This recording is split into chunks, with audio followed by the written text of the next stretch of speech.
Welcome back to the Leaders Who Love What They Do podcast. I'm Anne Collins, your host, and I'm delighted to share with you another inspiring conversation with a leader who loves what they do. For those who don't know me, I'm a qualified and accredited international executive and leadership coach, and I'm also the director of the Belfort School of English in France on the Swiss-German border, where I've lived with my family for 10 years now. I help high-achieving executives working in global companies or organisations to build a career they love, to lead effectively with purpose, and to have an impact beyond their organisation, creating new possibility for others. So today I'd like to welcome Aga Kehinde, a specialist nurse who has worked extensively in oncology and research, as well as being a coach and wellbeing consultant, providing support to individuals and businesses.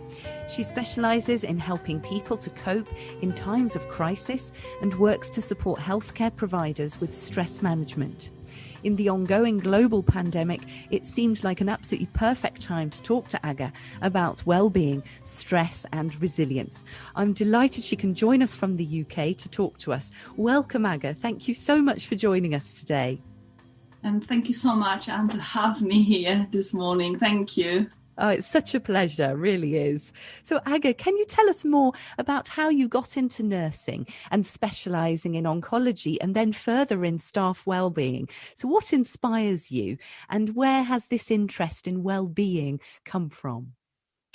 Wow, this is a great question. Thank you so much for asking me this question because, as we said before we started recording, I really find it challenging to talk about the whole story. It feels really muddled, but I was reflecting on that this morning and it's really not that complicated because I always wanted to be a nurse, and it really sparked from observing my mum looking after my grandmother who struggled with diabetes, and kind of seeing her, doing the injections every morning, and not with this time round with the pens and things, but more with old-fashioned glass syringes and the needles, and there was a whole process, and just seeing that really inspired me, I think, to become a nurse. I always wanted to be a nurse since I remember. And then in terms of oncology, so working with cancer was not really my choice at first, to be honest. It was just when we finished a nursing school, me and my friends went into the hospital that we were drawn into it and we wanted to work in. And that was the only place. So we started there, and the fascination came much later. So, witnessing how people cope, finding their way around this big life-changing experiences that they have. They kept being well despite being unwell. And for me, it was a massive inspiration. I could not find anything more inspired than working in that space. And I always look at that with the positive lens. I'm generally a very optimistic person. So I've never got sad or depressed or, like some people may think that it must be really hard way or a hard space to work and support people through it. For me, it was always inspiration. I always wanted to know how they're doing it, how they're coping with all these difficulties, how they build resilience and self-reliance, all these things. So that's what I found my inspiration and fascination, and stuck with oncology for the rest of my career. And, I'm really reflective person and very intuitive. So I spend a lot of time observing and observing how people having a different conversation, how some of the doctors, converse with patients, how the different nurses and how that impact those individuals. Probably without even knowing, I was already studying the transactional analysis and all that. So being fascinated by language and the impact that may have.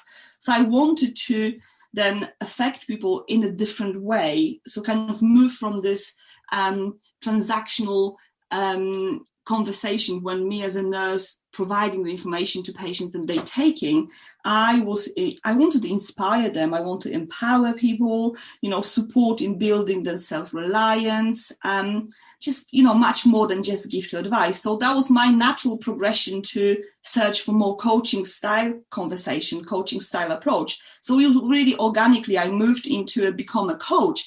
And I had this the situation when I needed a coach, there was, about 5-6 years ago now. And this was the first time that I experienced coaching and coaching style conversation. And I fell in love straight away. It was so empowering. It changed my life. So I started to studying and become a coach. And the whole process of becoming a coach was very transformational to me.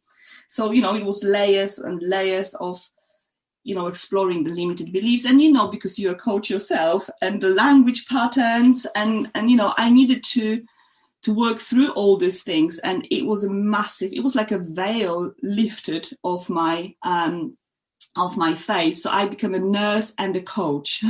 Yes, that's amazing. I love the way that you describe that coaching kind of lifts the veil. I love that. Yes, absolutely. So, the learning just continued, and I was equipping myself with much more other modalities. So I became an EFT practitioner and NLP, and, I studied mindfulness, kind of enriching my coaching practice with all those additional tools, because as a baby coach, my first clients were cancer patients. I'm volunteering as a cancer coach, and I'm still volunteering in one of the charities that is attached to my hospital. So, I always been in that space, and I found myself very, very comfortable in it. So I stick with it. Yes. I started to also coach the NHS stuff. So I'm kind of, I'm in between. I'm still seeing a lot of patients, but I'm also now seeing the NHS stuff. And then just before COVID, our trust is very focused on health and well-being anyway. So we had this, what we'll call the health and well-being champions roles. So I went into that space very quickly. It was natural to me. I work with people already within that space of, how to preserve your well-being, how to preserve your psychological flexibility within the times of challenges. So it was very natural place for me to move into it.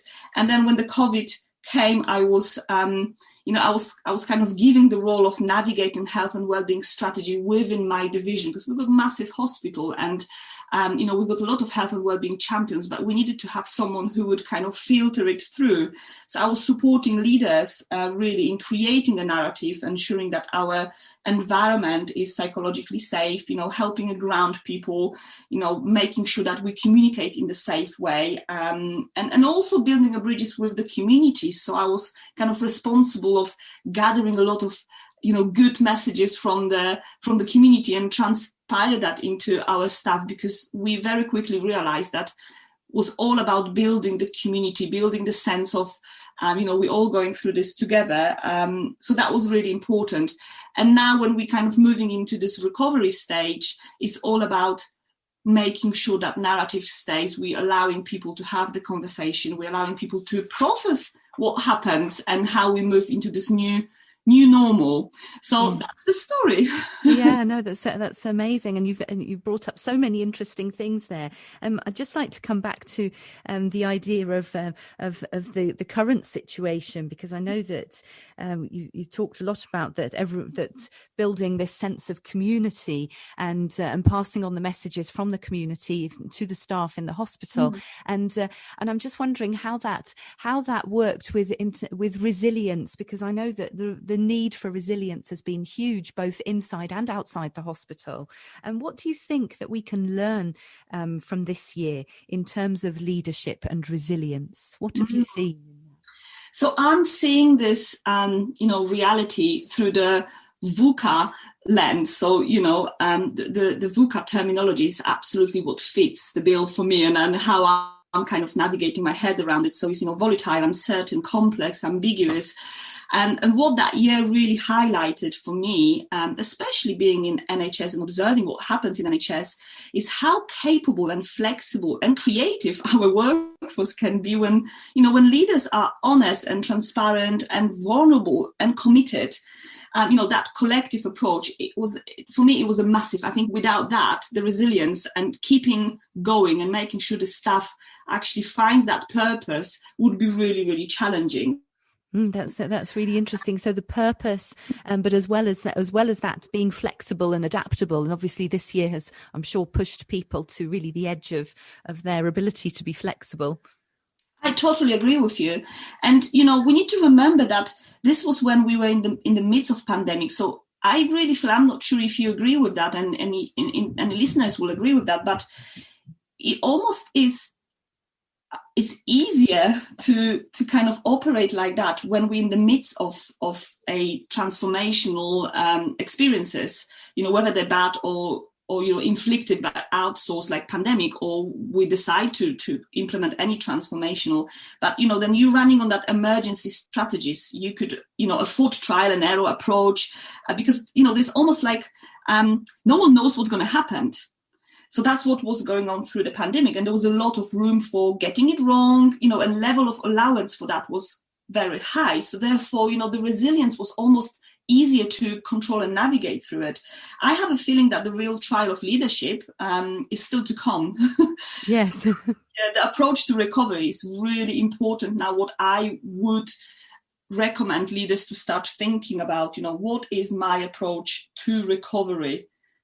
Because that would be a challenge. So how do I support teams to create new ways of operating in new reality? And when I talk to my leaders and when I talk to my colleagues, for me it's all about pushing or not pushing or rushing back into business as usual, because that may be quite damaging. There is a similar approach to what I have with when I'm coaching or when I'm working with my cancer patients. There's this need of getting quickly back into the old ways of being, of operating. But that's not going to happen for them. And neither that's going to happen for all of us. In the whole world, really, the old normal, it's gone. So the language is really important in here. The narrative is really important, how we're embracing the new normal rather than pushing to go back into the old ways or old normal. So we need to kind of think about that, and especially in the leadership role, how we communicate that.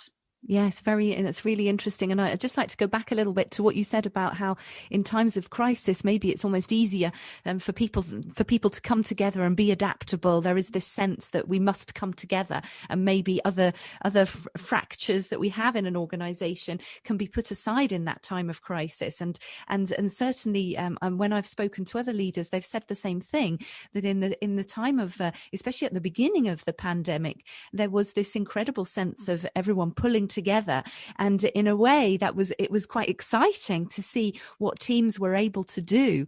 And yes, it was in a time of crisis, and certainly we wouldn't want to repeat that, but it is now a challenge to transfer that feeling of coming together, that ability to work together under pressure, to, as you say, to the new normal. And I think you're absolutely right. The approach to recovery without that feeling of crisis is maybe even more challenging.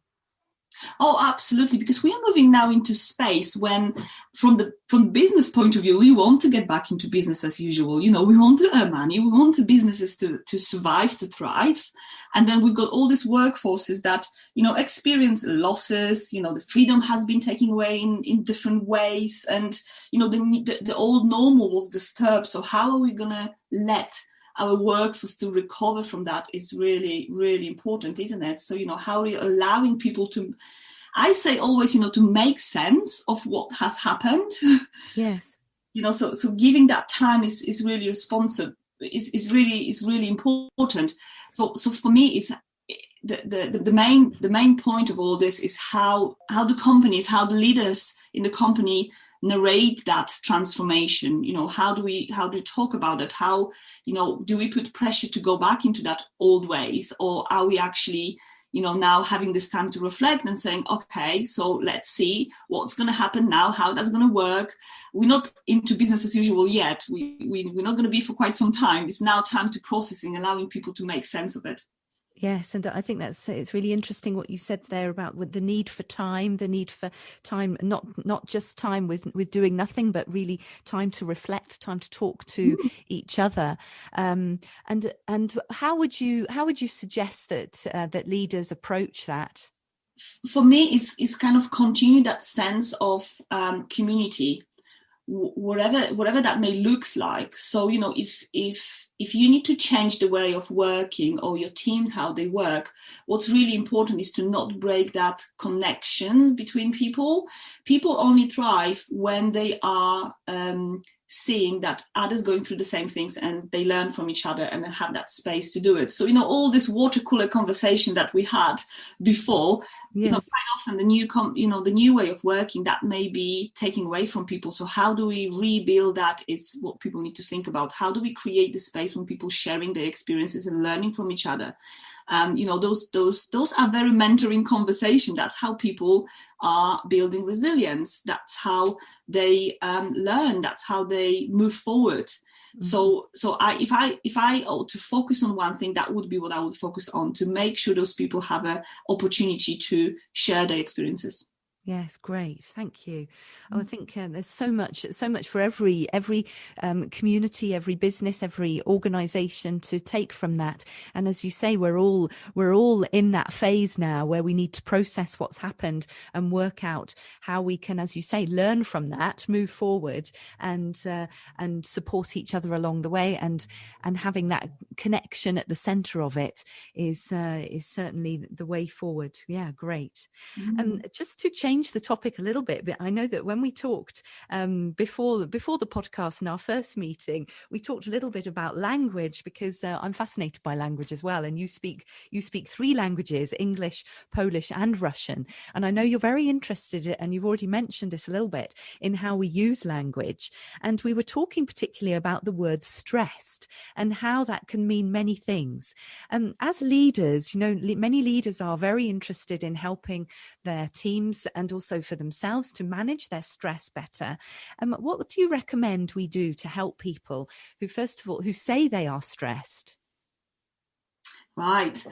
That's an amazing topic. And I love that topic. And within the last few years, I've been exploring this a lot, because I do support people going through a life challenging experiences. And the stress is the response that they naturally have and deal with. So for me, I love that topic. But I always start from getting to know what stress means to that individual first. So I always recommend leaders to start from just exploring a little bit what stress means to you, because this will give you this is your lens, how you perceive stress.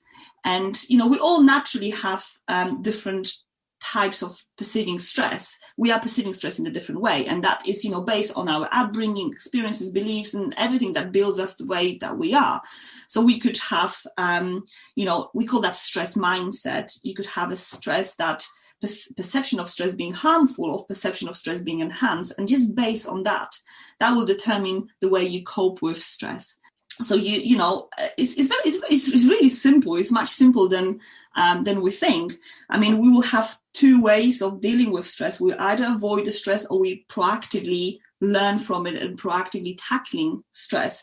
But as a leaders, it's important to provide support for people who are kind of dealing with stress in both ways. But knowing what's your stress mindset first is really important. There has been a lot of different research and studies, and Leah Cram is a researcher from States that done a lot of study around that. And there's an amazing book called The Upside of Stress by Kelly McGonigal that is talking about that. But for me, bringing people to share their experiences of stress is really important. So creating a space for them, and also the narrative that you will then convey to your workforce, to people that you work with around stress, will have a massive impact. That would be my 2 top tips about it. Yeah, great. And when people have had this discussion around what stress means to them, and I think that's so important. And just as you say, as a leader as well, leaders benefit also from thinking about what their stress mindset and before trying to help other people as well. And then once that discussion has been had, what could leaders do in a very practical way? What could they do to help people in their team at that point? So for me, the easiest way of supporting people through stress is by creating a space for sharing. So that for me, that's the most important one, because this is where you create a space for people to learn. I mean, we do build the whole stress management strategies. We provide people with different tools and techniques in terms of like technology. We introduce people into mindfulness and CBT and that sort of things. That's all fine. Yes. If the person will be separated and will be singled out at home, working from home on their own, and let's say they do perceive stress as harmful, the behaviors will be about avoidance. So they're not talking about stress, getting rid of feelings rather than kind of processing them through, escape to the substance, use and that sort of things. That will be their natural way of doing it and dealing with it. So providing them with techniques and tools may not be enough. So, but bringing people together, make sure that you maintain the connections, communication, connectivity is really, really important, because that's what makes people go through and share and talk. That's how people notice other people's distress, and that's how they notice other people's changing behavior. So that could be picked up very quickly. There needs to be a way of sharing the experiences and the place for that. So that's what I would advise. Make sure that you continue that conversation with your teams. That's really, really important. So an ongoing conversation, ongoing connection, and so an ongoing discussion about it as well. We can't just do stress management in an afternoon. That's right. Yes. I mean, the first thing that we've kind of introduced in the hospitals within the pandemic, when we were like right in the peak, was the increase in communication. So we make sure that we have huddles on the, 3 times a day if needs be, 2 times a day. The leaders started meeting on the daily basis. So having that opportunity just to share what is going on, it's where those things are being picked up. And, if you look at from the bigger perspective in terms of like health and well-being, we know that sense of community, sense of belonging have a massive impact on people's mental health and well-being. People are getting less depressed, people are getting less anxious if they have the sense of connections and belonging. So continue on that, and you will preserve health and well-being of your staff.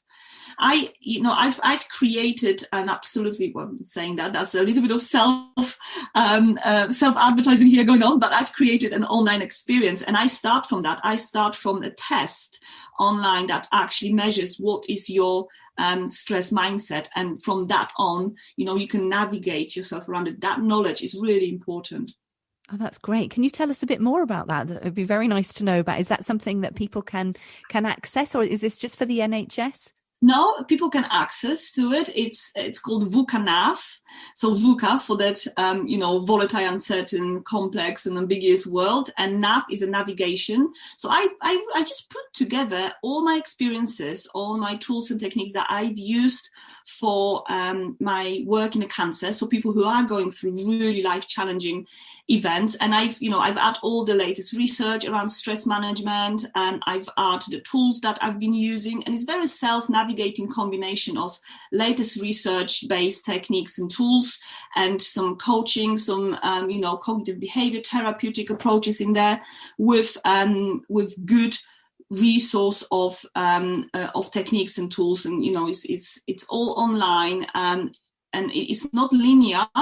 So you've got 3 modules, but you can access it at any time, any module that you feel that you need. So there is a grounding techniques for using it ad hoc when you're in the midst of stress. There is a lot of reflection tools and techniques that support you process stress, and a lot of body, mind, and enhancing techniques to optimizing your health when you kind of building your resilience, when you're not in that stress but you wanted to improve your performances and that sort of thing. So yes. Oh, that sounds brilliant. So I'll make sure that the link for that is in the show notes. So if any listeners would like to follow up on that, please do go to the show notes, and you'll see the link to Aga's online resources there that you can access. And I'll also ask Aga to give me the link to the book that she mentioned, The Upside of Stress, and we can put that in the show notes as well. And also the research, if that's accessible to the public, we can